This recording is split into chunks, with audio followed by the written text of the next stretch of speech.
বিশ্বজুড়ে ফুটবল বিশ্বকাপের উন্মাদনা। বিশ্বকাপ মানেই উৎসবের আমেজ। প্রিয় দলের জয় পরাজয় ঘিরে আনন্দ উল্লাসে মেতে ওঠেন কোটি ভক্ত। কিন্তু এই অনাবিল আনন্দের আড়ালেই কি নীরবে ডানা মেলছে সর্বনাশা অপরাধ? উৎসবের চাদরে ঢেকে কিভাবে বাড়ছে অনলাইন জুয়া, শব্দ দূষণ আর বিদেশি পতাকার বেআইনি বাড়াবাড়ি? আজ আমরা উন্মোচন করব খেলাধুলার আড়ালে লুকিয়ে থাকা এক অন্ধকার ব্লুপ্রিন্ট। ফুটবল কিংবা ক্রিকেট বিশ্বকাপ এলেই দেশ জুড়ে ছড়িয়ে পড়ে উৎসবের আমেজ। শহর থেকে গ্রাম সবখানেই দেখা যায় প্রিয় দলের সমর্থকদের উচ্ছ্বাস। কিন্তু এই উন্মাদনার সুযোগ নিয়ে বিভিন্ন এলাকায় জ্যামিতিক হারে বেড়েছে অনলাইন জুয়া আর বাজির প্রবণতা।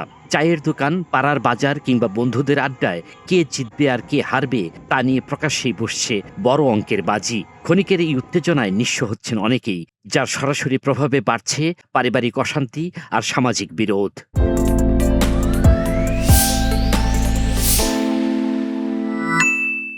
এই বিশ্বকাপ আসলে দেখা যায় যে এক শ্রেণীর যুবকরা বাজি ধরে কার দল জিতবে, কোন দল হারবে। তো এ নিয়ে দেখা যায় যে কত টাকা বাজাবাজি করে। সেই যখন যে দল হারিয়ে যায় তখন কিন্তু ওই দলের সঙ্গে তাদের একটা মারামারি, গ্রাম্য সামাজিক যে একটা দলাদলি বা একটা রেষারেষি এবং মারামারি হয়। তো আমি মনে করি যে সরকারের এ বিষয়ে একটা পদক্ষেপ নেওয়া উচিত এবং এর থেকে বেরিয়ে আসা উচিত বলে মনে করি। উন্মাদনা যখন অন্ধত্বের রূপ নেয় তখন আইন আর নিজের আত্মমর্যাদাও ঢাকা পড়ে যায় ভিনদেশি কাপড়ে।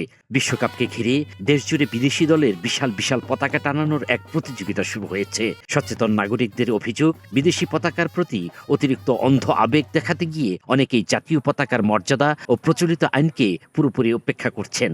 শুধু তাই নয়, এই পতাকা তৈরিতে প্রতি বছর অপচয় হচ্ছে বিপুল পরিমাণ অর্থ, যা দেশের উৎপাদনশীল খাতে ব্যয় হলে অর্থনৈতিকভাবে ইতিবাচক প্রভাব পড়তে পারত।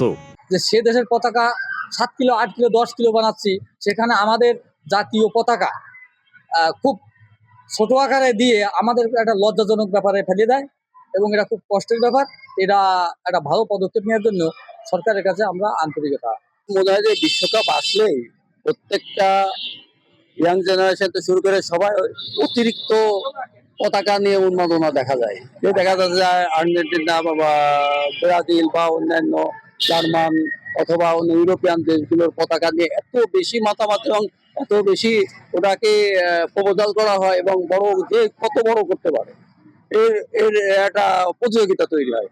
খেলার মাঠের উত্তেজনা যখন শেষ হয় তখন সাধারণ মানুষের জন্য শুরু হয় রাতের এক বিভীষিকা। খেলা শেষে গভীর রাতে মোটর বাইকের বহর নিয়ে উচ্চ শব্দে হর্ন বাজানো, সাইলেন্সার খুলে বিকট আওয়াজ সৃষ্টি আর বাঁশি বাজানোর কারণে শহর গ্রামে তীব্র রূপ নিয়েছে শব্দ দূষণ, যার খেসারত দিতে হচ্ছে নিরীহ শিশু, বয়োবৃদ্ধ আর হাসপাতালে থাকা অসুস্থ মানুষদের। অনেক সময় দেখা যাচ্ছে যে রাস্তা দিয়ে একযোগে মোটরসাইকেলের বিকট আওয়াজ করে, তারপরে আপনার বিভিন্ন ধরনের ভেটু বাজিয়ে তারা শব্দ দূষণ করে। এমনকি তারা বিজয় প্রকাশ করতে যে তারা সময়েরও ভ্রুক্ষেপ করে না। অনেক সময় দেখা যায় নামাজের সময় তারা এটা করে, আজানের সময় করে বা রাস্তাঘাটে জ্যাম সৃষ্টি করে। কিন্তু এই বিশৃঙ্খলা থেকে মুক্তির উপায় কি? কিভাবে রক্ষা পাবে আমাদের জাতীয় পতাকার সম্মান?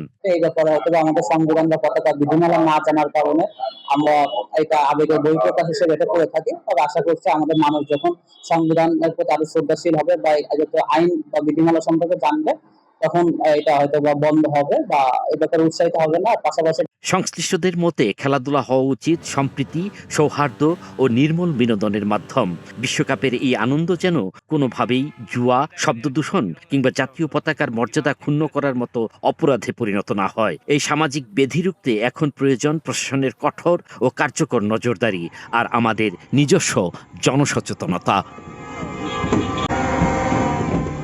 আল মাসুদ নয়ন, নাগরিক প্রতিদিন।